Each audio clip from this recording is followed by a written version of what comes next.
नमस्कार दोस्तों, आज का इम्पोर्टेंट क्वेश्चन है हमारा स्टेजेस ऑफ प्रॉब्लम सॉल्विंग। ये क्वेश्चन आपके लिए 6 नंबर या फिर 3 नंबर में आता है और इससे पहले के 2-3 क्वेश्चनों को जोड़कर साथ में दे तो ये आपका टोटल 10 नंबर में भी एक स्टेप आ सकता है। प्रॉब्लम सॉल्विंग की स्टेजेस क्या क्या हैं, आइए डिस्कस करते हैं। सबसे पहले प्रॉब्लम सॉल्विंग क्या होती है। प्रॉब्लम सॉल्विंग मीन्स कि ऐसा प्रोसेस जिसके ज़रिए आप अपनी इनिशियल स्टेट से गोल स्टेट तक पहुंचते हैं, उस कंप्लीट प्रोसेस को कहते हैं प्रॉब्लम सॉल्विंग। जैसे कि आपको पॉइंट ए से लेके पॉइंट बी पर जाना है, तो आप जो भी प्लान करेंगे, जो भी एग्जीक्यूट करेंगे, वो सारा प्रोसेस इसके अंतर्गत आएगा, जिसे हम बोलेंगे problem solving. According to Gestalt, psychologist Gestalt ने जो क्रिएटिव थिंकिंग की स्टेप्स बताया था, उन्हीं के अकॉर्डिंग प्रॉब्लम सॉल्विंग के भी वो सेम स्टेप ही बता रहे हैं। सबसे पहले preparation of problem, incubation of problem, illumination और इंसाइट ऑफ प्रॉब्लम और वेरिफिकेशन ऑफ प्रॉब्लम। उसके बाद पोयला नाम से एक साइकोलॉजिस्ट है जिन्होंने इसके ऊपर अपने डिफरेंट स्टेप्स के प्रोसेस को समझाया। इसको समझाने से पहले हम एक छोटे से एग्जाम्पल से डिस्कस करते हैं। हमारे पास एक स्क्वायर है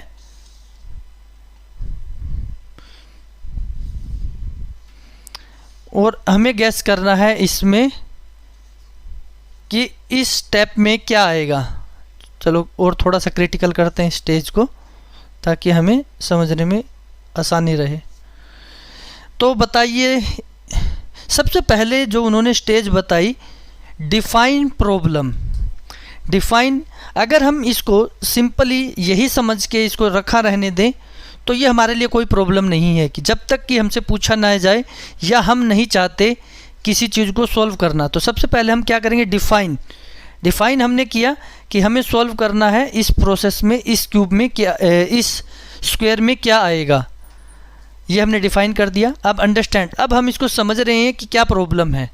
और थिंक, हमने इसको समझा कि ये एक न्यूमेरिकल प्रॉब्लम है और हमें इसको सॉल्व करना है बाय थिंकिंग। अब हमें इसको सोचना है इसके सॉल्यूशन के बारे में, कि अब हमें इसे सॉल्व करना है। ये हो गया हमारी first stage, define problem, understand the problem and think about the problem. Problem के बारे में सोचना।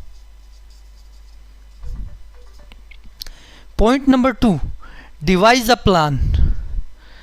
अब हम जब इस प्रॉब्लम को देख रहे हैं तो सबसे पहले हम ये सोचेंगे कि हमारे जब भी हमारे पास कोई प्रॉब्लम आती है तो सबसे पहले हमारे पास जो सॉल्व करने का मेथड आता है वो आता है हमारे पास्ट एक्सपीरियंसेस से बनी हुई हमारी हिस्ट्री से, जिसके बेसिस पे हमारे पास तुरंत एक इमीडिएट प्रोसेस पैदा होता है, और जिसको हम, या प्रोसेस को ना कह के हम इसके कह सकते हैं कि सॉल्यूशन का एक मेथड हम ऑटोमेटिक इजी वे में तैयार करते हैं। जैसे कि अब हम इसको देखेंगे कि कैसे सॉल्व करें। इसको सॉल्व करने का प्लान क्या, ये इससे अगला स्टेप क्या है, इससे अगला स्टेप क्या है और इससे अगला स्टेप क्या है।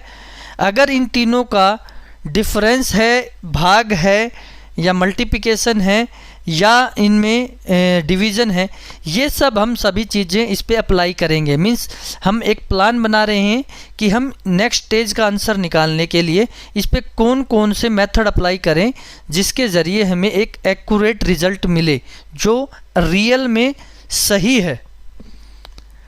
पॉइंट नंबर 3, अभी हमने प्लान बनाया कि 1 से 3 गए, 3 - 1 = 2, 5 - 3 = 2। तो हमें एक बेसिक इस प्रॉब्लम का पैटर्न समझ आया कि इसमें 2 का डिफरेंस होना ज़रूरी है। तो अब हमने जो प्लान लिया उसको अब हमने एग्जीक्यूट किया कि अगर 2 का डिफरेंस है और लास्ट टर्म है हमारी 5, तो अगर हम इसमें 2 ऐड कर दें तो हमारा आंसर जो आएगा वो इसमें सूटेबल रहेगा। तो हमने चेक किया कि हमने पाया कि यहाँ आएगा 7 नंबर। अब हमने इस क्वेश्चन को सॉल्व कर दिया। लेकिन फोर्थ स्टेप जो है ये कह रहा है कि जो हमने रिजल्ट लिया है क्या वो रियल में एक्यूरेट है, वेरीफाइएबल है। अब इसको वेरीफाई किया जाए। 7 इस प्रॉब्लम का जो हमने रिजल्ट लिया है क्या वो बिल्कुल एक्यूरेट है, उसको चेक करेंगे हम। 7 - 5 = 2। जी हाँ, हमारा डिफरेंस का जो मेथड है, हमने डिफरेंस के ज़रिए कि हर बार अपने नेक्स्ट स्टेप से 2 अंकों का डिफरेंस हो रहा है और उस डिफरेंस के बेस पे हमने इस प्रॉब्लम को सॉल्व कर दिया। तो इसके 4 बेसिक स्टेप्स हैं, इसको दोबारा हम एक बार स्टडी कर ले रहे हैं। डिफाइन प्रॉब्लम, अंडरस्टैंड प्रॉब्लम और think about the problem. Second is devise a plan, ये सब मेंटल लेवल पे है। डिवाइज आपने जो प्लान तैयार किया। कैरी आउट प्लान, जो प्लान आपके माइंड में आ गया है उसी को एग्जीक्यूट कीजिए। एग्जीक्यूट करने के बाद चेक कीजिए कि जो आपने रिजल्ट निकाला है वो सही है या गलत। तो बताइए दोस्तों कैसा लगा आपको आज का क्वेश्चन। बहुत ही सिंपल एंड बेसिक क्वेश्चन है और इजीली आप इसको 6 नंबर में भी अटैम्प्ट कर सकते हैं। तो बताइए दोस्तों कैसा लगा आपको आज का question. Please like, subscribe and share. Thank you दोस्तों।